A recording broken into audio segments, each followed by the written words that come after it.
Hi hello ನಮಸ್ಕಾರ ಸ್ನೇಹಿತರೆ, ಹೇಗಿದ್ದೀರಾ? ಚೆನ್ನಾಗಿದ್ದೀರಾ ಅಂತ ಅನ್ಕೋತೀನಿ. ಇವತ್ತಿನ ವಿಡಿಯೋದಲ್ಲಿ ಒಂದು ಯೂಸ್ಫುಲ್ ಕಂಟೆಂಟ್ ನ ಹೇಳ್ತಾ ಇದ್ದೀನಿ. ಏನಪ್ಪಾ ಅಂದ್ರೆ ಕಾಂಗ್ರೆಸ್ನವರ 5 ಗ್ಯಾರಂಟಿಗಳಲ್ಲಿ ನಿಮಗೆ ಒಂದು ಗೃಹಲಕ್ಷ್ಮಿ ಯೋಜನೆ ಒಂದು, ಅದ್ರ ಜೊತೆಗೆ ಅನ್ನಭಾಗ್ಯ ಆಗ್ಬೋದು, ಗೃಹಲಕ್ಷ್ಮಿ ಯೋಜನೆ ಆಗ್ಬೋದು, ಇನ್ನು 3-4 ಯೋಜನೆಗಳಿದೆ. ಸೊ ಅದರಲ್ಲಿ ಗೃಹಲಕ್ಷ್ಮಿ ಯೋಜನೆಯಲ್ಲಿ ನಿಮ್ಮ ಅಕೌಂಟಿಗೆ 2,000 ರೂಪಾಯಿ ಕೊಡ್ತೀವಿ ಅಂತ ಹೇಳಿದ್ರು. ಮತ್ತೆ ಒಂದು ಆಲ್ಮೋಸ್ಟ್ ಒಂದು 9 months ಇಂದ ಕೊಡ್ತಾ ಬಂದಿದ್ದಾರೆ. ಎಷ್ಟೋ ಜನರಿಗೆ ಬರ್ತಾ ಇದೆ, ಮತ್ತೆ ಕೆಲವರಿಗೆ ಬರದೇ ಇರ್ಬೋದು. ಬಂದಿಲ್ಲ ಅಂದ್ರೆ ನೀವು ಸ್ಟೇಟಸ್ ಚೆಕ್ ಮಾಡಿಕೊಂಡು ನಿಮ್ಮ ಅಕೌಂಟಿಗೆ ದುಡ್ಡು ಬಂದಿಲ್ಲ ಅಂದ್ರೆ ನೀವು ಮಹಿಳಾ ಮತ್ತು ಮಕ್ಕಳ ಕಲ್ಯಾಣ ಇಲಾಖೆ ಡಿಪಾರ್ಟ್ಮೆಂಟ್ ಹೋಗಿ ವಿಚಾರಿಸಬಹುದು. ಆದ್ರೆ ಬಂದಿದೆಯಾ ಇಲ್ವಾ ಅನ್ನೋದು ತಿಳ್ಕೊಳ್ಳೋದು ಹೇಗಪ್ಪ ಅಂದ್ರೆ, ನಿಮ್ಗೆ ಒಂದು ಆ್ಯಪ್ ಅಂದ್ರೆ ಒಂದು ಅಪ್ಲಿಕೇಶನ್ ಇದೆ. ಆ ಅಪ್ಲಿಕೇಶನ್ ಮುಖಾಂತರ ನೀವು ನಿಮ್ಮ ಮೊಬೈಲ್ ನಲ್ಲೇ ನಿಮ್ಮ ಕೂತಲ್ಲೇ ತಿಳ್ಕೊಬಹುದು. ಅಂತ ಒಂದು ಆ್ಯಪ್ನ ನಾನು ಈ ವಿಡಿಯೋದಲ್ಲಿ ಹೇಳ್ಕೊಡ್ತೀನಿ.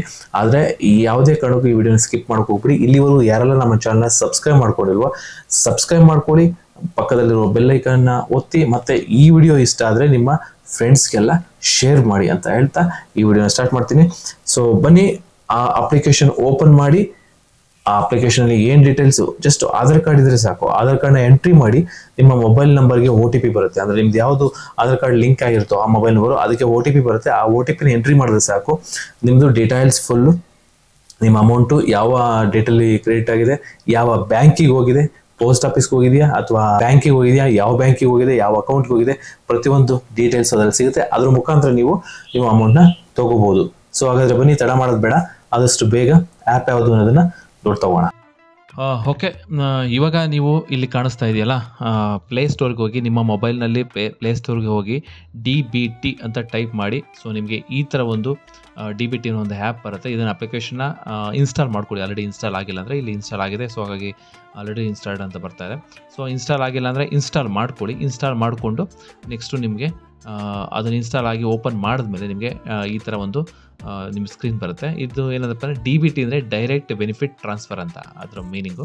ಸೊ ಈ ಆ್ಯಪಲ್ಲಿ ನಿಮಗೆ ಎಂಟರ್ ಆಧಾರ್ ನಂಬರ್ ಅಂತ ಬರುತ್ತಲ್ಲ, ಈ ಆಧಾರ್ ನಂಬರ್ನ ಇಲ್ಲಿಗೆ ಎಂಟ್ರಿ ಮಾಡಿ. ಓಕೆ, ಆಧಾರ್ ನಂಬರ್ನ ಎಂಟ್ರಿ ಮಾಡಿದ್ರೆ, ಅಂದರೆ ಯಾರ ಆಧಾರ್ ನಂಬರ್ ಅಂದರೆ ಯಾರು ಬೆನಿಫಿಷಿಯರ್, ಅಂದರೆ ಯಾರಿಗೆ ಗೃಹಲಕ್ಷ್ಮಿ ಯೋಜನೆ ಬರ್ತಾ ಇದೆ, ಯಾರು ಅರ್ಹರೋ ಅವರ ಆಧಾರ್ ನಂಬರ್ನ ಎಂಟ್ರಿ ಮಾಡಿ. ಅಲ್ಲಿ ಎಂಟ್ರಿ ಮಾಡಿ ಗೆಟ್ OTP ಅಂತಿದೆಯಲ್ಲ, ಅದನ್ನು ಕ್ಲಿಕ್ ಮಾಡಿ.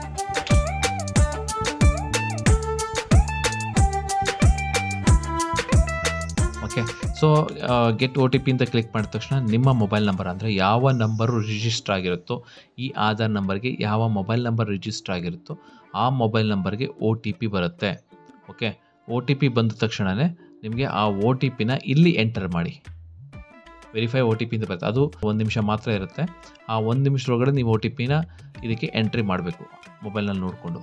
ಅಂದರೆ ನಿಮ್ಮ ಪಕ್ಕದಲ್ಲೇ ಮೊಬೈಲ್ ಇಟ್ಕೋಬೇಕು. ಆ್ಯಕ್ಚುಲಿ ಯಾವುದು ರಿಜಿಸ್ಟರ್ ಆಗಿರುತ್ತೋ ಆ ಮೊಬೈಲ್ನ ಪಕ್ಕದಲ್ಲೇ ಮೊಬೈಲ್ ಇಟ್ಕೊಳ್ಳಿ. ಆ ನಂಬರ್ನ ಎಂಟ್ರಿ ಮಾಡಿ. So next enter MPIN security code, ಅಂದರೆ ಸೆಕ್ಯೂರಿಟಿ ಕೋಡ್ಗೆ ಒಂದ್ಸಲ ಇನ್ಸ್ಟಾಲ್ ಆದಮೇಲೆ ನೀವು ಸೆಕ್ಯೂರಿಟಿ ಕೋಡ್ ಅಂತ ಕೇಳುತ್ತೆ. ಆ ಸೆಕ್ಯೂರಿಟಿ ಕೋಡ್ನ ನೀವು ಎಂಟ್ರಿ ಮಾಡ್ಕೊಳ್ಳಿ. ಅಂದರೆ ನಿಮ್ಮದೇ ಆದ MPIN ನೀವು ಜನರೇಟ್ ಮಾಡ್ಕೊಳ್ಳಿ ಹೊಸದು. ಸೊ ಅಲ್ಲಿ ನೋಡಿ, ಇವಾಗ ಓಪನ್ ಆಯಿತು. ಪರ್ಸನಲ್ ಇನ್ಫಾರ್ಮೇಷನು, ಯಾರ ಹೆಸರು ಮತ್ತು ಅವರ ಅಡ್ರೆಸ್ಸು, ಪಿನ್ ಕೋಡು, ಫೀಮೇಲ್, ಈ ಥರ ಎಲ್ಲ ಬಂತು. ಆಯಿತಾ? ಇದು ಬಂದ ಮೇಲೆ ನಿಮಗೆ ಇಲ್ಲಿ ನಿಮಗೆ ಮೊಬೈಲ್ ನಂಬರ್ನ ಎಂಟ್ರಿ ಮಾಡಿ. ಅಂದರೆ ಯಾವ ನಂಬರು ಕೊಟ್ಟಿರ್ತೀರೋ ಅದೇ ಮೊಬೈಲ್ ನಂಬರ್ನ ಎಂಟ್ರಿ ಮಾಡಿ.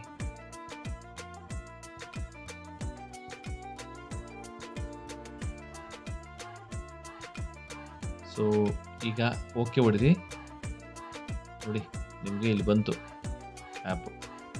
ಆಯಿತಾ? ಇಲ್ಲಿ ಬಂತು ನಿಮಗೆ ಗೃಹಲಕ್ಷ್ಮಿ ಯೋಜನೆ. ನಿಮಗೆ ಯಾವ್ಯಾವ ಮಂತಲ್ಲಿ ಎಷ್ಟನೇ ತಾರೀಕು ಮತ್ತು ಎಷ್ಟು ಅಮೌಂಟು ಬಂದಿದೆ ನೋಡಿ, ಇಲ್ಲೆಲ್ಲ ನೋಡ್ತಾ ಹೋಗ್ಬೋದು. ನೆಕ್ಸ್ಟು ನಿಮಗೆ ಅನ್ನಭಾಗ್ಯ ಚೆಕ್ ಮಾಡ್ಬೋದಾ, ಅದನ್ನು ಚೆಕ್ ಮಾಡ್ಕೋಬೋದು. ಅನ್ನಭಾಗ್ಯದ್ದು ಎಷ್ಟು ಜನ ಇದ್ದಾರೆ, ಅದು ಅಮೌಂಟ್ ಬರ್ತಾರೆ, ಅದು ಬಂದಿದೆ, ಯಾವ ಡೇಟಲ್ಲಿ ಬಂದಿದೆ ಮತ್ತು ಎಷ್ಟು ಅಮೌಂಟ್ ಬಂದಿದೆ ಅದನ್ನು ಚೆಕ್ ಮಾಡ್ಕೋಬೋದು ನೋಡಿ. ಅದ್ರ ಜೊತೆಗೆ ಎಷ್ಟನೇ ತಾರೀಕು ನೋಡಿ, 6ನೇ ತಾರೀಕು ಏಪ್ರಿಲ್ ರೀಸೆಂಟಾಗಿ ಅಂದರೆ ಬಂದಿದೆ. 29 ಫೆಬ್ರವರಿನಲ್ಲಿ ಬಂದಿದೆ, ಮಾರ್ಚಲ್ಲಿ ಬಂದಿದೆ, 15 ನೋಡಿ ಫೆಬ್ರವರಿದು ಬಂದು ನಿಮಗೆ ಮಾರ್ಚಲ್ಲಿ ಬಂದಿದೆ, 15ನೇ ತಾರೀಕು ಮಾರ್ಚಲ್ಲಿ ಬಂದಿದೆ, ಮತ್ತು 29 ಮಾರ್ಚಿಗೆ ಮತ್ತೆ ಬಂದಿದೆ. ಅಂದರೆ ಅದು ಫೆಬ್ರವರಿ ಮಂತ್ದು ಮಾರ್ಚಲ್ಲಿ ನಿಮಗೆ ಕ್ರೆಡಿಟ್ ಆಗಿದೆ, ಫೆಬ್ರವರಿನಲ್ಲಿ ಬಂದಿಲ್ಲ. ಸೊ ಅದೇ ಸಂಧ್ಯಾ ಸುರಕ್ಷಾ ಯೋಜನೆ, ಅಂದರೆ ನಿಮ್ಮದು ಪೆನ್ಷನ್ ಸ್ಕೀಮ್ ಏನಾದ್ರು ಇದ್ದರೆ ಆ ಪೆನ್ಷನ್ ಸ್ಕೀಮ್ದು ಅಮೌಂಟು ಸಹ ಎಷ್ಟು ಬಂದಿದೆ ಅಂತ ನಿಮಗೆ ಗೊತ್ತಾಗುತ್ತೆ. 1,200 ರೂಪಾಯಿ ಬಂದಿದೆ. ಇವರು ನಾನು ಯಾರು ಕಸ್ಟಮರ್ ಹಾಕಿದ್ದೀನೋ ಇವ್ರದ್ದು ಎಷ್ಟನೇ ಡೇಟಲ್ಲಿ 8ನೇ ತಾರೀಕು ಏಪ್ರಿಲಲ್ಲಿ ಬಂದಿದೆ. ಅದು ಬಿಟ್ಟರೆ 13ನೇ 14ನೇ ತಾರೀಕು ಮಾರ್ಚಲ್ಲಿ ಬಂದಿದೆ. 16ನೇ ತಾರೀಕು ಫೆಬ್ರವರಿನಲ್ಲಿ ಬಂದಿದೆ. ಸೊ ಈ ಥರ ನಿಮ್ಮ ಡೀಟೇಲ್ಸು ನಿಮಗೆ ಗೊತ್ತಾಗುತ್ತೆ. ಈ ಒಂದು ಆ್ಯಪ್ ಮುಖಾಂತರ ನೀವು DBT ಆ್ಯಪ್ ಮುಖಾಂತರ ಒಂದು ಸಲ ಇನ್ಸ್ಟಾಲ್ ಮಾಡಿಕೊಂಡು ಒಂದು ಸಲ ಲಾಗಿನ್ ಆದರೆ ನೀವು ನೆನಪಿನ ಏನು ಜನ್ರೇಟ್ ಮಾಡ್ತೀರೋ ಅದನ್ನು ಒಂದು ಸಲ ನೆನ್ಪಿಟ್ಕೋಬೇಕು. ಪದೇ ಪದೇ ಓಪನ್ ಮಾಡಲಿಕ್ಕೆ ಮತ್ತು OTP ಕೇಳೋದಿಲ್ಲ. ಒಂದು ಸಲ ಓಪನ್ ಆದರೆ ಮತ್ತೆ OTP ಕೇಳೋದಿಲ್ಲ. ಆ ಥರ ಎಂಟ್ರಿ ಮಾಡಿ ನೋಡ್ಕೊಂಡ್ರೆ ನೀವು ಯಾವಾಗ ಬೇಕಾದರೂ ನೋಡ್ಕೋಬೋದು, ಯಾವ ಮಂತಲ್ಲಿ ಬಂತು, ಎಷ್ಟನೇ ತಾರೀಕು ಬಂತು. ಇದನ್ನು ತೊಗೊಂಡು ನೀವು ನಿಮ್ಮ ನಿಯರೆಸ್ಟ್ ಬ್ಯಾಂಕಿಗೆ ಅಥವಾ ಯಾವ ಇದಕ್ಕೆ ನೋಡಿ, ಇಲ್ಲಿ ಎಲ್ಲಿ ಕ್ರೆಡಿಟ್ ಆಗಿದೆ ಅಂತಲೂ ಬರುತ್ತೆ. ಇಲ್ಲಿ ಜನರಲ್ ಪೋಸ್ಟ್ ಆಫೀಸ್ ಅಂತ ಬರ್ತಾ ಇದೆ. ಸೊ ಎಲ್ಲಿ ಕ್ರೆಡಿಟ್ ಆಗಿದೆ ಅಂತಲೂ ಬರ್ತಾ ಇದೆ. ಸೊ ಅಲ್ಲಿಗೆ ಹೋಗಿ ನೀವು ವಿಚಾರಿಸ್ಬೇಕಾಗುತ್ತೆ. ಪೋಸ್ಟ್ ಆಫೀಸ್ ಅಂದರೆ ಪೋಸ್ಟ್ ಆಫೀಸು, ಬ್ಯಾಂಕ್ ಅಂದರೆ ಬ್ಯಾಂಕು. ಆ ಜಾಗಕ್ಕೆ ಹೋಗಿ ನೀವು ವಿಚಾರಿಸಿದ್ರೆ ನಿಮಗೆ ಅಮೌಂಟು ಎಷ್ಟು ಬಂದಿದೆ, ಯಾವಾಗ ಬಂದಿದೆ ಎಲ್ಲ ಮಾಹಿತಿ ಗೊತ್ತಾಗುತ್ತೆ. ಓಕೆ ಸ್ನೇಹಿತರೆ, ಈ ಕಂಟೆಂಟ್ ನಿಮ್ಗೆ ಇಷ್ಟ ಆಗಿದೆ ಅಂತ ಅಂದ್ಕೋತೀನಿ. ಈ ಕಂಟೆಂಟ್ ಇಷ್ಟ ಆದರೆ ನಿಮ್ಮ ಸ್ನೇಹಿತರಿಗೆಲ್ಲ ಶೇರ್ ಮಾಡಿ.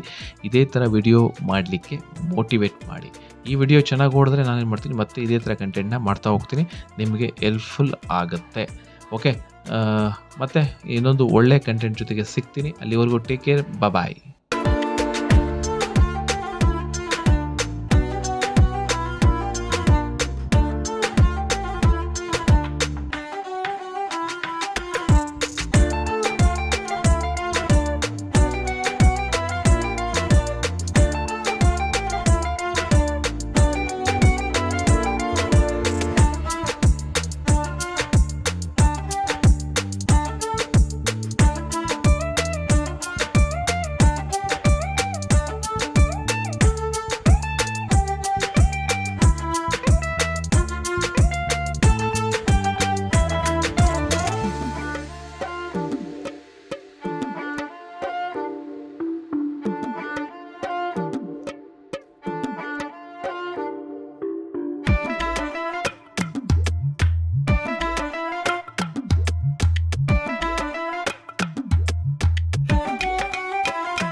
ನಮ್ಮ ಚಾನೆಲ್ನ ಯಾರು ಸಬ್ಸ್ಕ್ರೈಬ್ ಮಾಡಿಲ್ವೋ ಈಗ ಸಬ್ಸ್ಕ್ರೈಬ್ ಮಾಡಿ, ಶೇರ್ ಮಾಡಿ ಆ್ಯಂಡ್ ಲೈಕ್ ಕೂಡ ಮಾಡಿ.